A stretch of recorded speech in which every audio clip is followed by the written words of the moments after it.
Hello, everyone, and welcome back to Political Excess. Today is going to be my final prediction for the U.S. House map. I know there's still a few days left, but I wanted to get this one done because there's a lot of seats. It's hard to figure some of these out, but we're going to go through it anyway. So we're going to get on 270 to win, and we're going to use their map. And nobody is going to agree on all these. There's about 15 of these seats that I think really could go either way, and it's very hard to decide. There's limited polling data. Whatever polling data there is, sometimes it really doesn't matter because these are House races and they can be way off a lot of times. Plus, there was redistricting. Plus, there's a lot of different candidates. It's hard to follow each of these campaigns. Some of them I'm not super familiar with, but we're going to go through it anyway. So we're going to scroll down here, and it already actually separates out the most competitive House races. I did go through each state on its own, and all the safe states are quite obvious, and these are the most competitive ones. And anything that's close, I'm usually going to go with a tilt margin just to cover myself.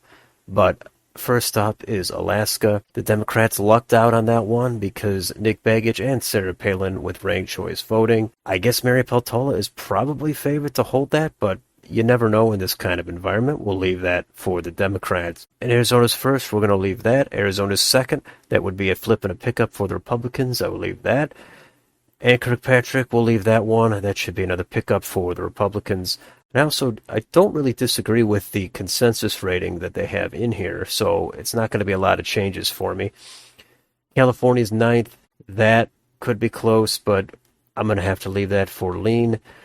In the 13th, I'm going to give it to Adam Gray, the Democrat. David Valadao in the 22nd, tough call.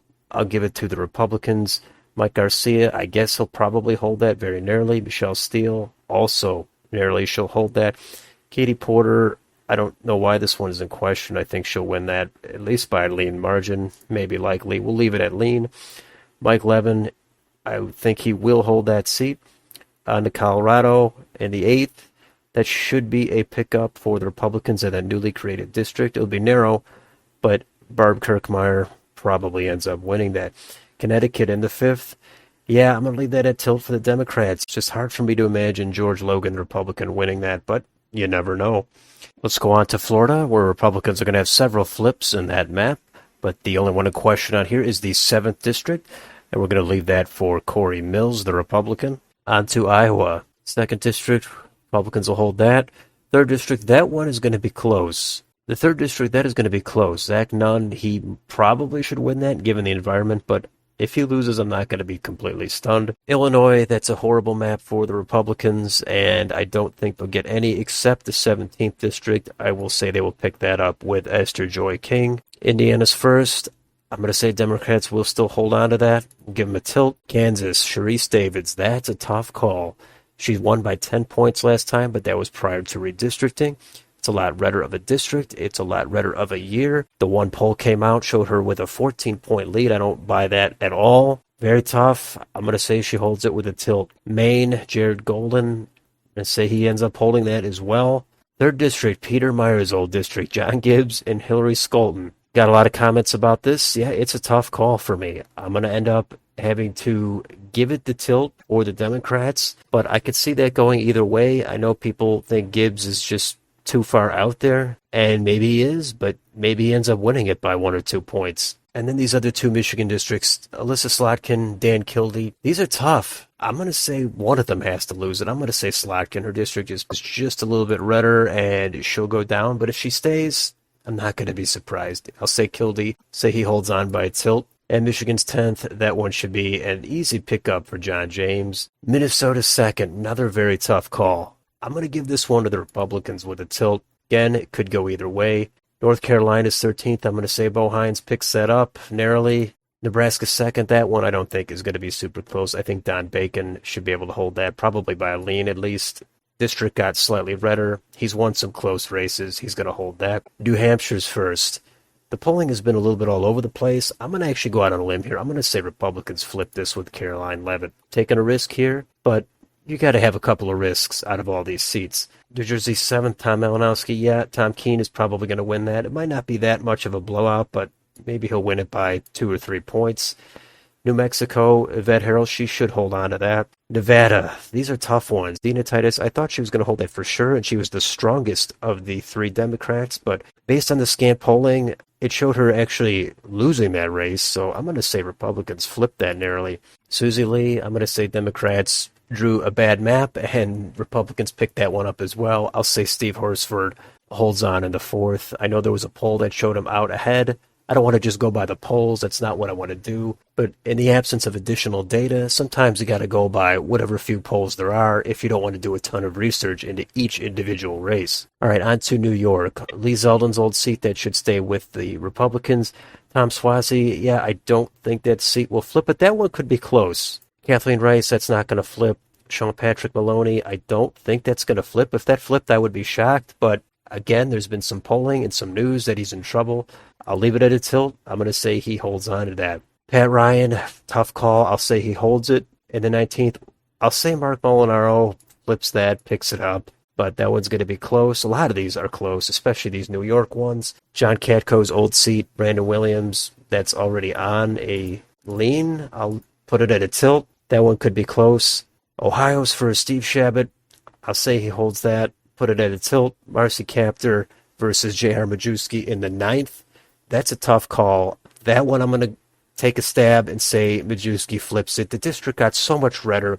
I know Kaptur's been in there forever. She's well known. Majewski has had some scandals. I'm still going to say he pulls it out by a point or so. In the 13th, Madison Jeziato, I'm going to say, yep, she wins that seat. On to Oregon. That is a tough one. Peter DeFazio in the 4th. I don't think that one would flip with Val Hoyle. Scarlatos is going to go down as a two-time loser in Oregon. And in the 5th district with Kurt Schrader getting knocked out in the primary, that could be a flip.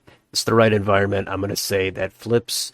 The 6th district, I didn't think Republicans would pick up anything else in Oregon. But in this 6th district, seen some polling that says it could actually flip. I'm going to make a bold call here and say that Mike Erickson flips that seat. If he doesn't, not going to be shocked. But the Republicans are picking up a little bit of steam here in the closing few days. They're going to probably win a few seats that aren't necessarily on the radar, and this could be one of them. Pennsylvania in the 7th district. Susan Wild, Lisa Scheller. Scheller, tilt, give her that one.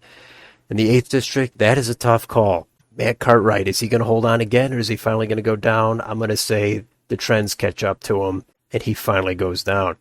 Connor Lamb's old district in the 17th, I'm going to say that stays with the Democrats by a lean. Rhode Island, is there really going to be a Republican in Rhode Island? Alan Fung, he ran for governor twice. He did not get it done. The polls have shown him in the lead. There's one that's shown him tied. Biden did win this very comfortably. He's a moderate Republican. He's probably going to be viewed as a rhino. I'm going to say he pulls it out. 5th District, Tennessee, Jim Cooper's old seat, that's going to stay Republican. How about Texas? In the 15th District, Monica De La Cruz should flip that. That's already on here. Henry Cuellar, I'm going to say that he ends up losing that seat. Even though he's moderate, it's not as blue of a district as the 34th. And that district, Mayra Flores, she just got in there. She's going up against Vicente Gonzalez. This is a much bluer district. Somehow it's supposed to be super close. This one, I'm going to actually give it to the Democrat. I'd be a little surprised if Mayra Flores held on, but I understand the trends in that area are away from the Democrats, so that would be huge if she were able to hold that seat. Virginia's 2nd, Lane Luria, she's going down. That's already on here. Spanberger, I think, will hold on.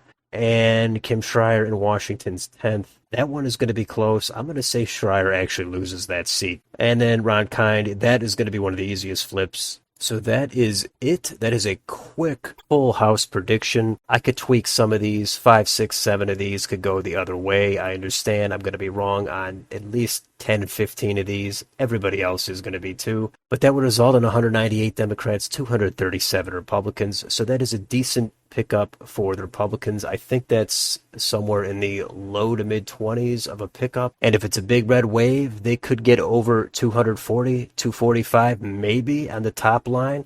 And if the Democrats end up having a reduced red wave and gain some momentum on Election Day, they're going to be over 200, maybe up to 205 seats, but that might be pushing it beyond that. So the Republicans are going to flip this House, but that is a quick final prediction of the full U.S. House, all the competitive races called. Let me know down below in the comments. Do you mostly agree with this, or do you mostly disagree? Let me know down below, and if you enjoy this channel, please like, share, and subscribe.